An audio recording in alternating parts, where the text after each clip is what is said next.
کے آس پاس. اترا ستارہ تیری ہی چوکھٹ پہ فاطمہ, اترا ستارہ تیری ہی چوکھٹ پہ فاطمہ, یوں تو ہزار گھر سے تیرے گھر کے آس پاس, یوں تو ہزار گھر سے تیرے گھر کے آس پاس. محمد اور آل محمد پہ بلند تر صلوات.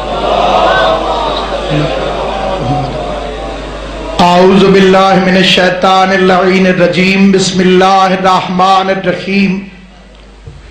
الحمدللہ رب العالمین والصلاة والسلام علی سید الانبیاء والمرسلین خاتم لما سبق والفاتح لمن غلق المعلن الحق بالحق ابی القاسم محمد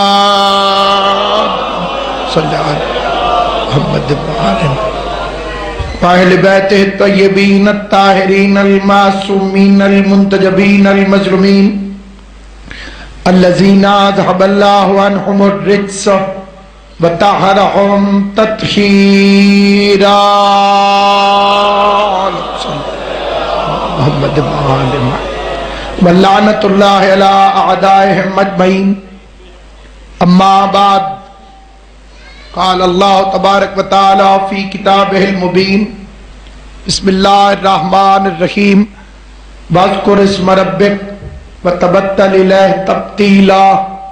مل کے بآواز بلند صلوات پڑھ لیں محمد و اہل بیت صلی اللہ علیہ محمد. خداوند عالم معصوم عالمیان کی عزت اور عظمت کے صدقے میں اس جلیل القدر عبادت کو اپنی بارگاہ میں شرف قبولیت عطا فرمائے.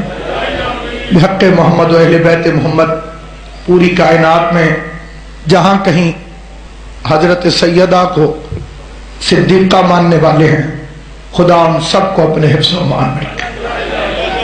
قبلہ کعبہ سرکار علامہ ریاض حسین رضوی صاحب رونق افروز ممبر ہیں, انہوں نے مہربانی فرما کے اپنا وقت مجھے عطا فرمایا.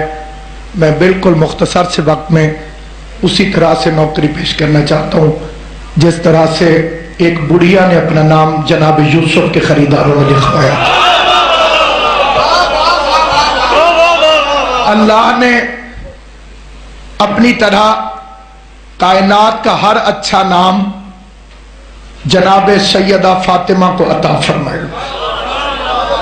کائنات میں جو بھی اچھا نام ہے وہ میری مخدومہ کا نام ہے. کائنات میں جو بھی جلیل القدر نام ہے وہ میری طیبہ طاہرہ بی بی کا نام ہے. کائنات میں جو بھی عزت والا نام ہے وہ میری مخدومہ جناب سیدہ کا نام ہے. جس میں سب سے زیادہ شہرت والا نام فاطمہ ہے. ایک بات مزید ذہن میں رکھنی چاہیے کہ یہ نام صرف اس لیے ہیں کہ پہچان ہو سکے, ورنہ جب فیب خلقی نہ ہوئی تھی اس وقت بھی میری بی بی تھی. جسے بات سمجھ آئے میرے ساتھ بولو. ابھی فیب خلقی نہیں ہوئی تھی اور میری شہزادی موجود تھی. یہ جو نام اللہ نے رکھے ہر نام کے اندر کوئی نہ کوئی معنی. مثلا بی بی کہہ کہ اس میں گرامی ہے محدثہ. امام علی اور نقی سے پوچھا گیا آپ کی دادی کا اس میں گرامی محدثہ ہے, یہ کسے کہتے ہیں؟ امام نے فرمایا اللہ جس بی بی سے براہ راست گفتگو کرتا ہو. آل محمد آپ کو سلامت رکھے, خدا آپ کو ہمیشہ آباد و شاد رکھے. جنہیں بات سمجھ آئی ہے ان کے لیے ایک فکرہ اور عرض کرتا ہوں. جن سے جبریل کے ذریعے بولتا ہو وہ نبی ہوتے ہیں. توجہ ہے یا نہیں؟ آپ پریشان تو نہیں ہوگا. جن سے جبرائیل کے ذریعے بات کرتا ہو وہ نبی ہوتے ہیں. جس سے براہ راست گفتگو کرتا ہو اس بی بی کا نام ہے زہرا. بندے نے عرض کی فرزند رسول وہ کون سا موقع تھا جب اللہ نے آپ کی دادی سے گفتگو کی؟ امام نے فرمایا ان گنت مواقع ہیں جہاں گفتگو کی. اس نے مولا پھر بھی کوئی نہ کوئی واقعہ. امام نے فرمایا جب علی و فاطمہ کی شادی ہونے لگی, نکاح خان خود رحمان تھا. نکاح پڑھنے والے نے دلہن سے پوچھا کہ تجھے حق مہر کیا چاہیے؟ آل محمد آپ کو سلامت. خدا ان ہاتھوں کو کبھی کسی کمینے کا محتاج نہ کرے جو فضائل و علی بطول میں بلند ہوتے ہیں. تجھے حق مہر کیا چاہیے؟ تیرا حق مہر کیا ہو؟ شہزادی کونین نے عرض کی کنیز پر تیری عطائیں اتنی ہیں کہ مجھے مانگنے کی ضرورت ہی نہیں. کائنات کی سب سے قیمتی ترین چیز جنت ہے اور وہ میرے بچوں کی ملکیت ہے. سلامت و آباد و شاد رہے. آل محمد آپ کو آباد و شاد رہے. کائنات کی قیمتی ترین چیز جنت ہے اور وہ میرے بچوں کی ملکیت ہے. تیری رضائیں میری شوہر کی ملکیت ہے. تیرے فرشتے میرے دروازے کے بھکاری ہیں. تیری بنائی ہوئی تقدیر میرے دروازے پر اپنے مقدر کا فیصلہ سننے کے لیے آتی ہے.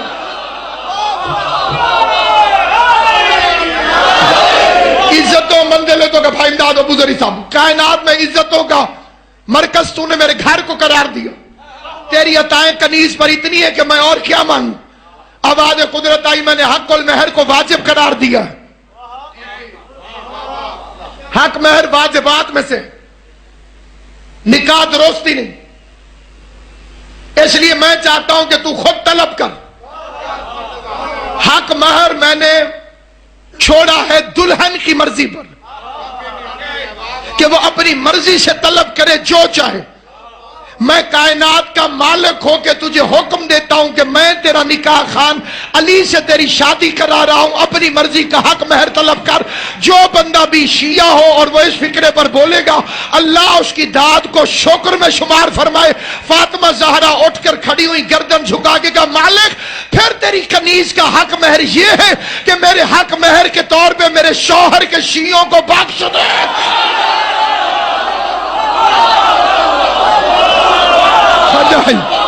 آل محمد آپ کو سلام. بسم اللہ.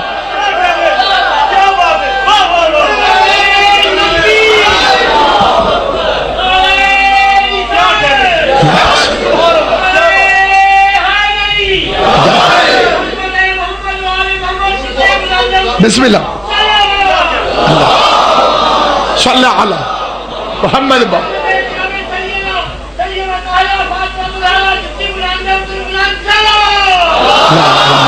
صلی علی محمد و آل محمد. میرا حق المہر یہ ہے کہ میرے شوہر کے شیعوں کو بخش دے. قبلہ کعبہ سے میں اس شرط پہ ٹائم لے کے ان کے اجازت سے کھڑا ہوا تھا کہ میں مختصر پڑھوں گا اور میں اسی وعدے کو پورا کر کے آپ حضرات کی توجہ چاہتا ہوں. میرے شوہر کے شیعوں کو بخش دے. بعض جاہل سوچتے ہیں اور نجس ذہنوں میں یہ فکر آتا کہ شیعوں کو تو اپنی جنت میں بڑا یقین ہے، ہم لازمی جنت میں جائیں گے. یہ اپنے گناہوں کو بھی نہیں دیکھتے. دعوے کی طاقت کا پتہ چلتا ہے مدعی کی طاقت سے. میں اسے آسان کر دیتا ہوں موسم بھائی. اگر میں دعویٰ کروں حضرات 1 منٹ کے بعد میں کراچی میں مجلس پڑھوں گا، مولا زندگی کریں گے، فون تسلیم کریں گے، آپ اعتبار کریں گے، جھوٹا سمجھیں گے نا. اور ہم لعنت بھیجتے ہی اسی پہ ہیں جو رسول کے ممبر پہ آگے جھوٹ بول رہا ہے.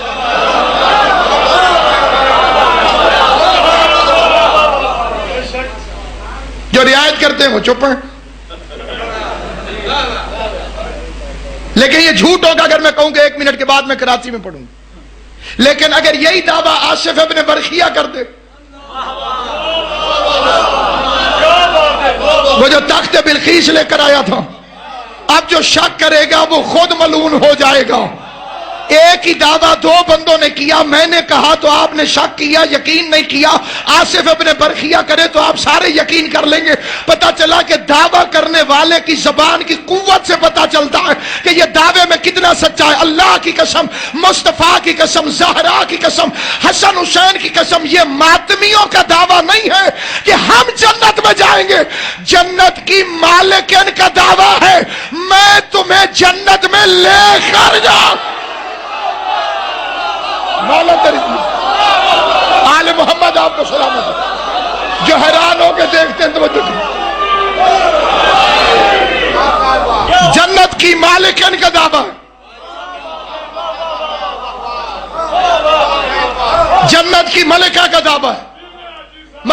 عالمیان کا دعویٰ ہے میں تمہیں لے کر جاؤں گی. یہ گناہگار جنت میں کیسے جائے گا؟ واقعی نہیں جا سکتا. گناہگار کا کام کیا ہے جنت میں جائے؟ گناہگار جنت میں نہیں جا سکتا. جیسے پہاڑ سے اونٹنی نہیں نکل سکتی. بخاری صاحب گناہگار جنت میں نہیں جا سکتا جیسے پہاڑ سے اونٹنی نہیں نکل سکتی. جیسے قالین ہوا میں نہیں اڑ سکتا. آج کل تو جہاز گر جاتے ہیں, قالین کیسے اڑے گا؟ گناہگار جنت میں نہیں جا سکتا جیسے قالین ہوا میں نہیں اڑ سکتا. گناہگار جنت میں نہیں جا سکتا جیسے گرم لوہا ہاتھ سے موڑ نہیں سکتا. گناہگار جنت میں نہیں جا سکتا جیسے دریا میں رستہ نہیں بن سکتا. جسے سمجھ آئے گی وہ میرے ساتھ بولے گا. گناہگار جنت میں نہیں جا سکتا جس طرح سے چاند دو ٹکڑے نہیں ہو سکتا. گناہگار ملک آفتاب صاحب جنت میں نہیں جا سکتا جیسے سورج مغرب سے نہیں نکل سکتا. جو حضرات چوپے وہ یہی سوچ رہے ہیں کہ لوہا گرم ہاتھ سے مڑتا ہے, اگر موڑنے والا داؤد ہو قالین ہوا میں اڑتا ہے, اگر اڑانے والا سلیمان ہو دریا میں رستہ بنتا ہے, اگر بنانے والا موسیٰ ہو, اگر بنانے والا موسیٰ ہو قالین ہوا میں اڑتا ہے, اگر اڑانے والا سلیمان ہو سورج چاند دو ٹکڑے ہوتا ہے, اگر کرنے والا مصطفیٰ ہو سورج مغرب سے نکلتا ہے, اگر نکالنے والا حیدر کرار ہو گناہگار ماتمی جنت میں جاتا ہے, اگر لے جانے والی فاطمہ زہرا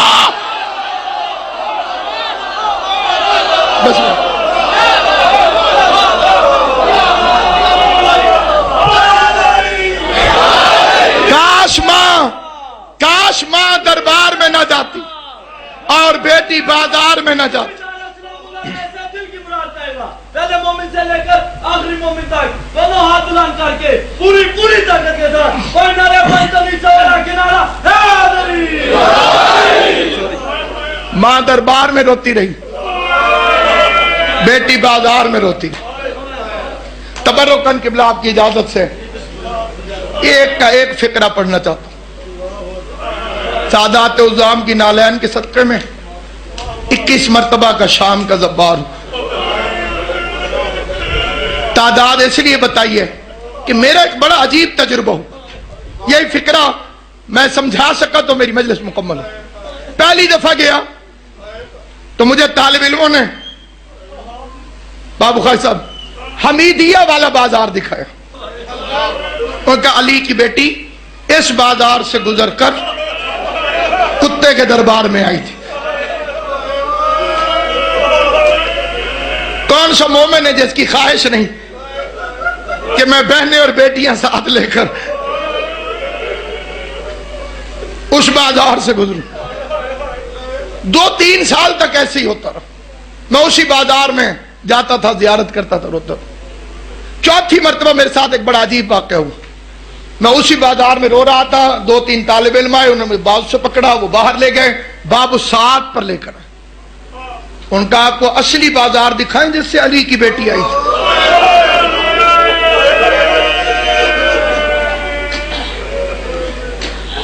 میں نے کہا یہی بازار نہیں. انہوں نے کہا نہیں, یہ غلط روایت ہے, یہ نہیں ہے. انہوں نے باب شرق کی طرف اشارہ کیا, اس بازار سے آئی تھی. بات میری ختم ہو گئی. جب میں 6 مرتبہ گیا, میں دونوں بازاروں میں عزاداری کرتا رہا, پھر بعد میں جب جاتا رہا. 6 دفعہ گیا تو وہاں ایک عالم دین موجود, علامہ مسعود زینبی. میرے ہاتھ پکڑا, وہ ایک اور بازار میں لے گیا. گانے بجانے والوں کا محلہ تھا.